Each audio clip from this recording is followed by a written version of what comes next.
Let's learn how you can fix no big clock on iOS 26. So how you can do this? First, you need to check the problem. What can be the problem?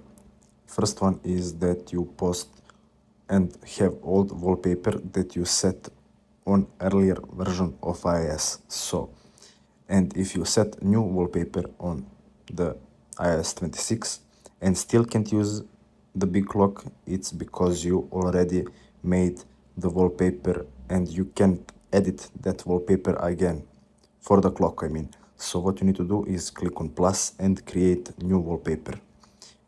You can choose the same picture you had already, you just need to create it again.